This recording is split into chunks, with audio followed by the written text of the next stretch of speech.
नमस्कार। हमारे चैनल में आपका स्वागत है। अब हम लोग देखने जा रहे हैं, देखिए अभी अभी थोड़ा सा कुछ शॉर्ट्स अपलोड किए हैं, जाके देख लीजिएगा उसको। अब हम लोग देखने जा रहे हैं क्लास नाइन्थ का। हम लोग जैसे स्टार्ट किए हुए हैं आर एस अग्रवाल का। तो आर एस अग्रवाल जो स्टार्ट किए हुए हैं उसमें क्या है कि स्टार्ट एक्सरसाइज 1 भी पूरा कंप्लीट हो गया है कोऑर्डिनेट ज्योमेट्री का। अब हम लोग भले 1A पूरा कंप्लीट हो गया है, 1B का कुछ पोर्शन डाला हुआ है, कुछ पोर्शन अगले दो तीन वीडियो में वो भी कंप्लीट हो जाएगा। तो जैसे कोऑर्डिनेट ज्योमेट्री है, पहले क्या था, टेंथ में था हम लोग को डिस्टेंस फार्मूला पढ़ना, आपका मिड पॉइंट फार्मूला पढ़ना, सेक्शन फार्मूला पढ़ना, ये सारा। तो अब हम लोग क्या कर रहे हैं, अब जैसे नया सिलेबस जो हुआ है, नया सिलेबस में आपका नाइन्थ में कोऑर्डिनेट ज्योमेट्री पूरा डाल दिए हुए हैं। तो कोऑर्डिनेट ज्योमेट्री कंप्लीट नहीं डाले हुए, कुछ पोर्शन उसका डाले हुए, जैसे डिस्टेंस फार्मूला हो गया, पहले नहीं पढ़ना था नाइन्थ में, अब नाइन्थ में डिस्टेंस फार्मूला पढ़ना है, तो वही एक्सरसाइज 1B में है। तो 1B का एक पार्ट ऑलरेडी डाल चुके हैं हम वीडियो। अब क्या है, अब हम लोग दूसरा पार्ट स्टार्ट कर रहे हैं इसका। तो एक पार्ट में हमारे पास है, जैसे क्वेश्चन आ रहा है कि हम लोग 12 से लेके 18 तक, मतलब 6 क्वेश्चन टोटल जो है वो ऑलरेडी अपलोडेड है। उसके बाद 12 से पहले वाला क्वेश्चन और 12 के बाद वाला क्वेश्चन जो होगा वो आज आपका अपलोड कर दिया जाएगा, एकदम आसान तरीके से। सिर्फ आपको ये समझना है कि डिस्टेंस फार्मूला कहाँ किसको जाता है, क्या होता है डिस्टेंस फार्मूला, और डिस्टेंस फार्मूला को हम लोग अलग अलग तरीके से कहाँ पे यूज कर सकते हैं। तो एक चीज़ ध्यान रखिए, डिस्टेंस फार्मूला जो होता है, सबसे पहले हम लोग देख लेते हैं कि डिस्टेंस फार्मूला कहाँ किसको जाता है। कि जैसे मान लीजिए हम लोग लेके चलते हैं अलग अलग, जैसे स्क्रीन शिफ्ट होगा तो उसके अकॉर्डिंग हम लोग क्या करेंगे, काम करेंगे। पहले आप जान लीजिए कि डिस्टेंस फार्मूला कहाँ किसको जाता है, उसके बाद हम लोग फिर आगे बढ़ते हैं क्वेश्चन पे कि और डिस्टेंस फार्मूला आता कहाँ से। एकदम सिंपल आसान तरीका है कि जैसे मान लीजिए हम लोग अगर लेके चलते हैं,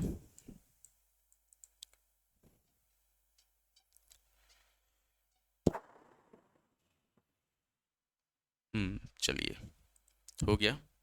अब हम लोग स्क्रीन स्विच कर रहे हैं, तो उस पर हम लोग देखेंगे डिस्टेंस फार्मूला किसको कहा जाता है। मान लीजिए ये यहाँ पे हमारे पास आ गया। तो अभी तक इसमें हम कोऑर्डिनेट ये सब नहीं देख रहे हैं। यहाँ पे हम लोग क्या कर रहे हैं, लाइन ड्रॉ कर रहे हैं और कलर चूज कर लेते हैं। कलर कुछ अलग चूज करते हैं हम लोग। हाँ चलिए, ये कलर ठीक रहेगा। तो यहाँ पे हम लोग क्या करते हैं, लाइन ड्रॉ करते हैं। पहले डिस्टेंस फार्मूला जान लीजिए किसको कहा जाता है। ये हमारे पास ड्रॉ नहीं हो रहा, छोड़िए इसको, हम लोग पढ़ते हैं पेन से, हैंड रिटन होगा। तो यहाँ पे जैसे मान लीजिए हमारे पास ये दो कोऑर्डिनेट है आपका, ये एक्स एक्सिस है, एक्स डैश है, वाई एक्सिस है, वाई डैश है, ठीक ना। ये ओरिजिन हो गया, ओ हो गया, ठीक। यहाँ पे दो पॉइंट दिया हुआ है, एक ये दिया हुआ ए और दूसरा दिया हुआ है बी। हम लोग को इन दोनों पॉइंट के बीच का जो डिस्टेंस है वो निकालना है। तो हम लोग क्या करते हैं, जैसे इसका दे दिया x1 y1, और डिस्टेंस, एक चीज़ ध्यान रखिएगा, डिस्टेंस नेगेटिव नहीं होता, डिस्टेंस हमेशा पॉजिटिव होता है। तो यहाँ से अगर हम लोग इसको इधर बढ़ाते हैं और इसको इधर बढ़ाते हैं तो हमारे पास एक राइट एंगल ट्रायंगल फॉर्म होता है। तो राइट एंगल ट्रायंगल जो फॉर्म होता है, इसमें क्या होता है हमारे पास, यहाँ से जैसे अगर इसको हम लोग मान लेते हैं सी मानते हैं, तो बी सी का जो डिस्टेंस होगा वो हो जाएगा, जैसे सी का डिस्टेंस होगा एक्स के लिए ये हो जाएगा x2, नहीं x1 हो जाएगा, और y के लिए जो होगा वो हो जाएगा हमारे पास y2। तो BC का जो डिस्टेंस होगा, BC हो जाएगा हमारे पास x2 माइनस x1, और AC जो होगा वो हो जाएगा हमारे पास y2 माइनस y1, ठीक। तो यहाँ पे राइट एंगल ट्रायंगल में हम लोग जानते हैं कि पाइथागोरस थ्योरम होता है कि अगर h निकालना हो, जैसे ये h हुआ, ये p हुआ और ये b हो गया, तो h निकालना होता है तो हम लोग करते हैं under root P square plus B square. उसी तरीका से यहाँ पे अगर हम लोग को ए बी निकालना होगा तो ए बी का जो वैल्यू हो जाएगा वो हो जाएगा under root B C square plus A C square. तो इसी को हम लोग फॉलो करते हैं, ये हो जाता है हमारे पास under root x2 minus x1 का square plus y2 minus y1 का स्क्वायर। ये होता है आपका डिस्टेंस फार्मूला, इसको कहा जाता है, ये होता है डिस्टेंस फार्मूला। नया जो नाइन्थ में, क्लास नाइन्थ में जो ऐड हुआ है वो डिस्टेंस फार्मूला ये हो गया, डिस्टेंस फार्मूला। और एकदम ध्यान से देखिएगा, बहुत आसान चीज़ है कि अगर हम लोग बढ़ते हैं इसमें डिस्टेंस फार्मूला में, तो ये हमेशा हमारे पास राइट एंगल ट्रायंगल जो होता है वो बहुत काम आता है। ये चीज़ ध्यान रखना है। अब आगे बढ़ते हैं हम लोग। जैसे मान लीजिए कोई पॉइंट दे दिया है, क्वेश्चन सारा है कि अगर हमारे पास इस तरह से पॉइंट दे दिया है, यहाँ पे एक पॉइंट दे दिया है ए, ये एक्स है, ये ओ है, ये एक्स डैश है, ये वाई है, ये ओ है, ये वाई डैश है। यहाँ पे ए का डिस्टेंस निकालना हो, अगर हम लोग को ओ ए निकालना हो तो हम लोग क्या करते हैं? तो हम लोग क्या करेंगे, अगर यहाँ से इस पे हम लोग परपेंडिकुलर ड्रॉ करते हैं, एक चीज़ ध्यान दीजिएगा, परपेंडिकुलर ड्रॉ करते हैं तो इसका जो वैल्यू होगा ये हो जाएगा हमारे पास y के बराबर, और इसका जो वैल्यू होगा ये हो जाएगा हमारे पास x के बराबर। हम लोगों को क्या निकालना है? OA निकालना है। तो OA जो होगा वो हो जाएगा under root X square plus Y square. इस चीज़ को कहा जाता है डिस्टेंस फ्रॉम ओरिजिन। किसी भी पॉइंट का डिस्टेंस अगर हम लोग निकालते हैं ओरिजिन से, डिस्टेंस फ्रॉम ओरिजिन, तो ये हो गया, ये फॉर्मूला हो गया उसका, कि इसमें हमारे पास सीधा वैल्यू दिया रहेगा, ए का वैल्यू दिया रहेगा एक्स और वाई। हमेशा ध्यान रखिएगा कि फर्स्ट जो चीज़ दिया हुआ है वो एक्स है, सेकेंड जो चीज़ दिया हुआ है वो वाई है। तो किसी भी पॉइंट का अगर लोकेशन देता है, कि जैसे मान लीजिए ए दे दिया हमारे पास 3 और 4, तो ए जो होगा, ये जो चीज़ होगा ये एक्स हो जाएगा, ये हो जाएगा हमारे पास वाई के बराबर। मतलब ये लिया जाता है हमेशा ऑर्डर पेयर जो होता है, ऑर्डर पेयर पहले एक्स रहता है फिर वाई रहता है। तो एक्स एक्सिस का जो पोर्शन रहता है वो, और वाई एक्सिस का जो पोर्शन रहता है वो रहता है। अब इसको हम लोग अगर सॉल्व करते हैं, मान लीजिए हम लोग को यहीं पे ओ ए निकालना हो, तो ओ ए हम लोग क्या करेंगे, under root X square plus Y square है, तो एक्स का वैल्यू 3 है और वाई का वैल्यू 4 है। ये आसान क्वेश्चन लेके चल रहे हैं हम। तो यहाँ पे हो जाएगा हमारे पास अंडर रूट 9 प्लस 16, मतलब क्या होगा, ये हो जाएगा हमारे पास अंडर रूट 25, और 25 को हम लोग लिखेंगे 5 यूनिट। तो ये हो गया हमारे पास इसका डिस्टेंस फ्रॉम ओरिजिन। ये चीज़ ध्यान रखना है आपको। फिर बढ़ते हैं हम लोग अगले टाइप का क्वेश्चन। जो क्वेश्चन देगा, एक दे देगा हमारे पास कोलिनियर, दो चीज़ देता है कोलिनियर, मान लीजिए हमारे पास दिया कोलिनियर, और दूसरा दे देता है इक्विडिस्टेंट। तो इक्विडिस्टेंट पॉइंट जो होता है वो होता है हमारे पास कि अगर एक पॉइंट से, मतलब मान लीजिए ये मान लेते हैं हम लोग P है, यहाँ पे A है और यहाँ पे B है। अगर दिया हुआ है कि A and B are equidistant from P, तो ये क्या होगा हमारे पास, इसका और इसका डिस्टेंस जो होगा वो बराबर होगा। मतलब क्या होगा, इक्विडिस्टेंट के लिए हो जाएगा PA बराबर PB। इसको अगर हम लोग x मानते हैं, इसको y मानते हैं, xy है, ये दे दिया आपका x1 y1, ये दे दिया x2 y2। तो हम लोग क्या करेंगे, इसका डिस्टेंस निकालेंगे, PA निकालेंगे, PB निकालेंगे, दोनों को कंपेयर कर लेंगे, कोई ना कोई इसमें मिसिंग दिया रहेगा।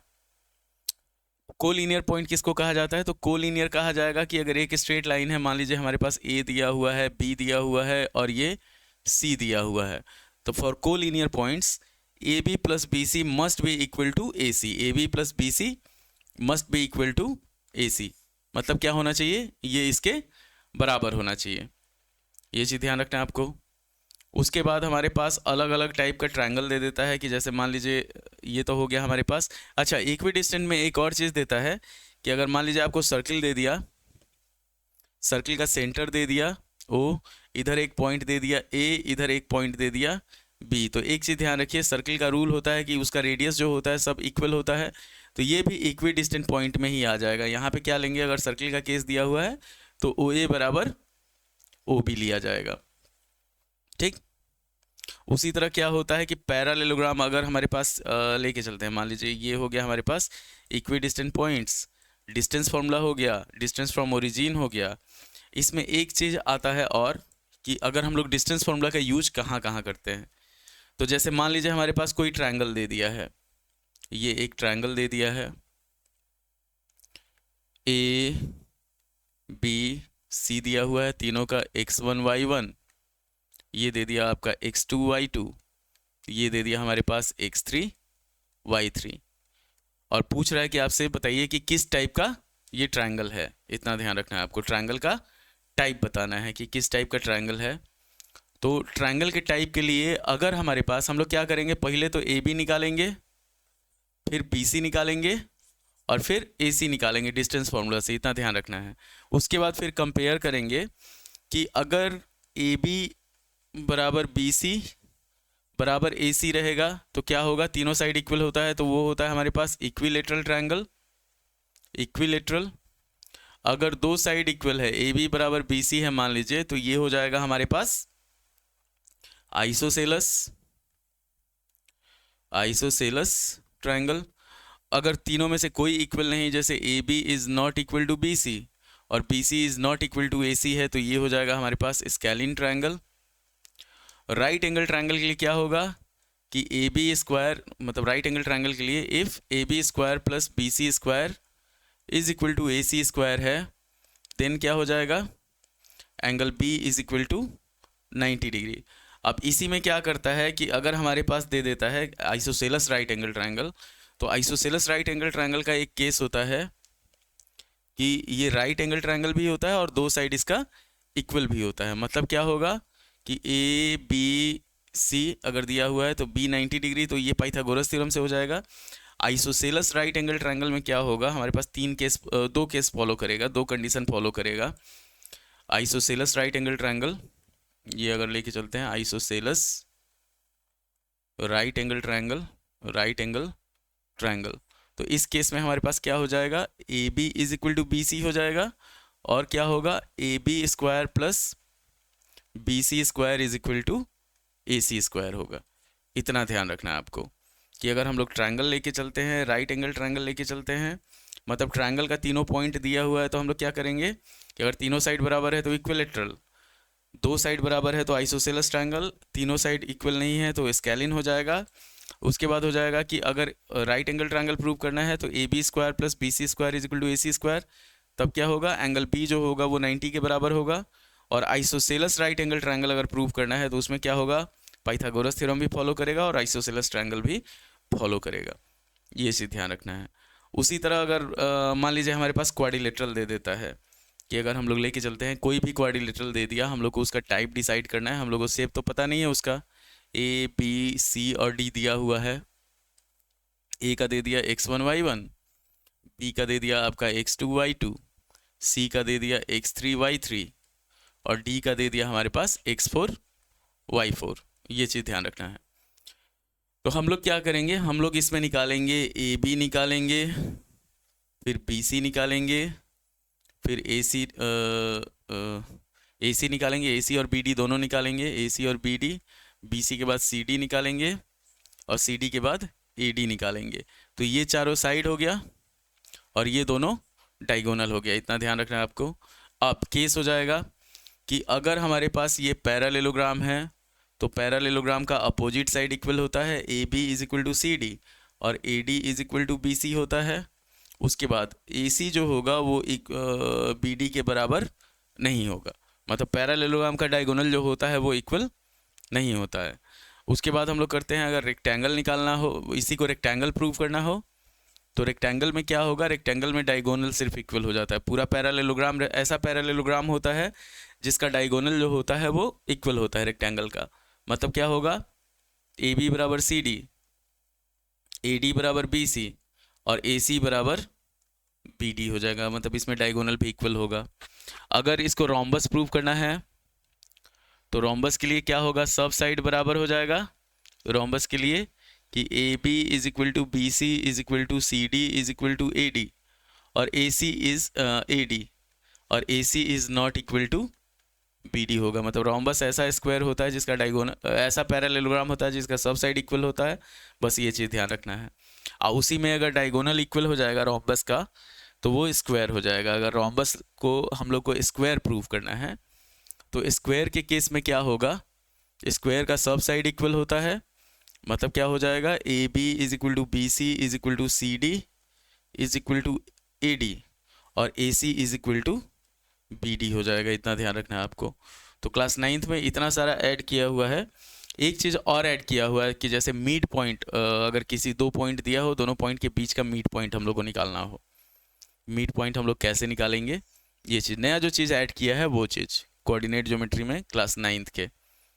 तो यहाँ पे हम लोग लेके चलते हैं कि जैसे अगर मान लीजिए मिड पॉइंट निकालना हो किसी भी दो पॉइंट के बीच का, मिड पॉइंट हम लोग को मान लीजिए निकालना है मिड पॉइंट, तो मिड पॉइंट के लिए क्या होगा कि अगर ए दे दिया है, यहाँ पे हमारे पास बी दिया हुआ है, ए और बी, इसके बीच का मिड पॉइंट निकालना है।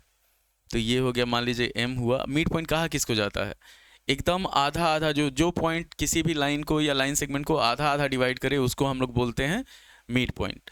तो जैसे अगर ए एम बराबर बी एम है तब ये हो जाएगा हमारे पास M is the mid point. If यहाँ पे लिखते हैं, पहले लिख लो x1 y1, ये हो गया x2 y2 और ये हो गया x और y। अगर आपसे कोई पूछे कि मिड पॉइंट किसको कहा जाता है, तो मिड पॉइंट कहा जाता है कि इफ़ अ पॉइंट लाइज, मतलब इस ऐसे जगह पे लाई करता है कि if m in this condition if A M बराबर B M then m is the mid point of the line.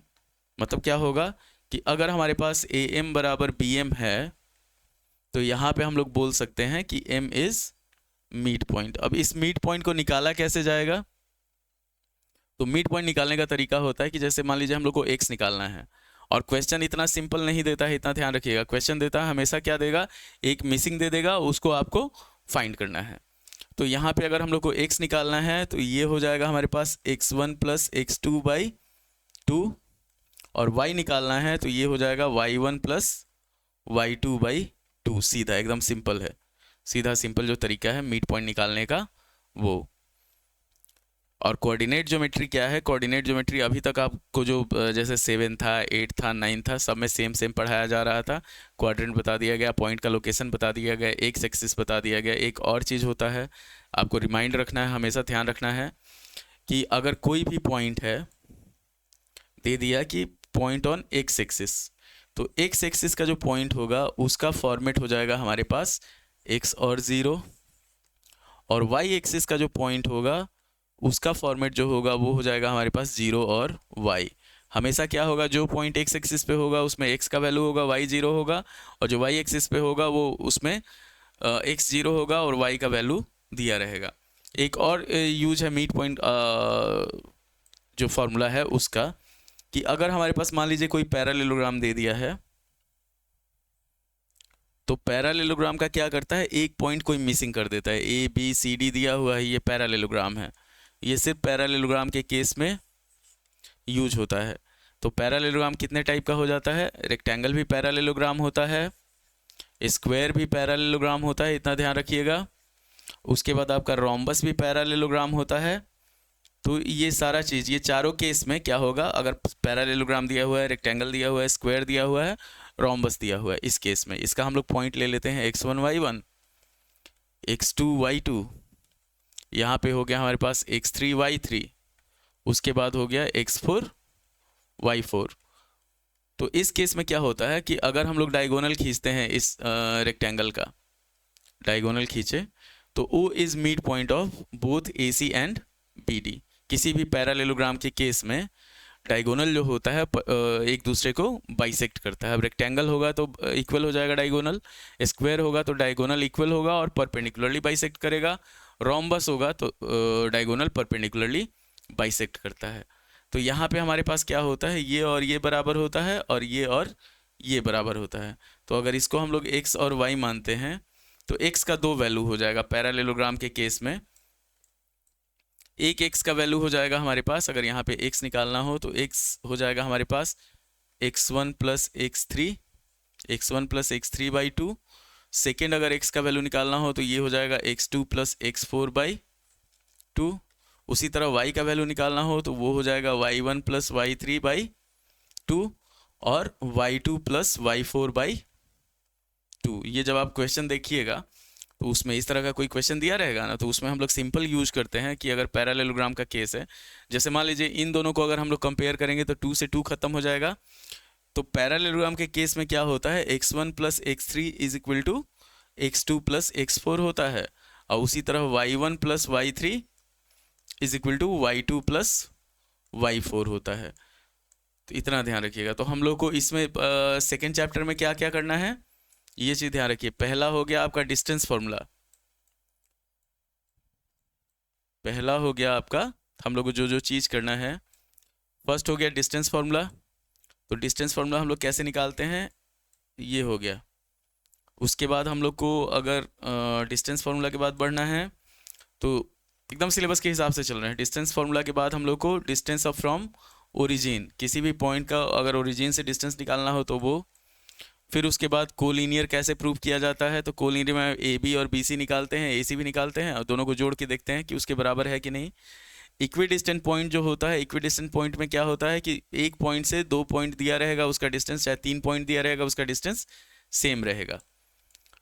उसके बाद हो जाएगा हमारे पास कि अगर कोई ट्रायंगल दे दिया तो ट्रायंगल को डिसाइड करना हो कैसे करेंगे, तो equilateral triangle, isosceles triangle, scalene triangle, ये हो जाएगा। उसके बाद कोई क्वाड्रिलेटरल दिया हो तो क्वाड्रिलेटरल को कैसे डिसाइड करेंगे हम लोग, ये हो जाएगा। फिर आया मिड पॉइंट फार्मूला, तो मिड पॉइंट फार्मूला क्या होता है और मिड पॉइंट फार्मूला का यूज कहाँ होता है, ये एक्स एक्सिस का पॉइंट कैसा होता है और वाई एक्सिस का पॉइंट कैसा होता है, ये सारा चीज़ है। तो ये आपका जितना सिलेबस में है, जितना फार्मूला, जितना कॉन्सेप्ट यूज हुआ है वो हम लोग देख लिए। तो देखिए आपका एकदम जो ये है क्या कहा जाता है, कोऑर्डिनेट ज्योमेट्री 9th का, वो सिलेबस एक्सटेंड किया है, एक्सपैंड किया है, उसको टफ नहीं किया है। एकदम सिंपल सिंपल क्वेश्चन है, आपको सीधा देखना है।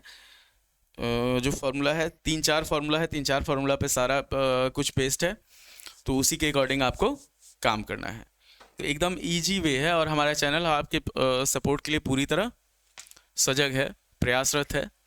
और हमारा एक बिहार बोर्ड का भी चैनल यूज हो रहा है, स्टार्ट हो रहा है, तो उम्मीद है कि आप हमारे चैनल को पसंद करेंगे।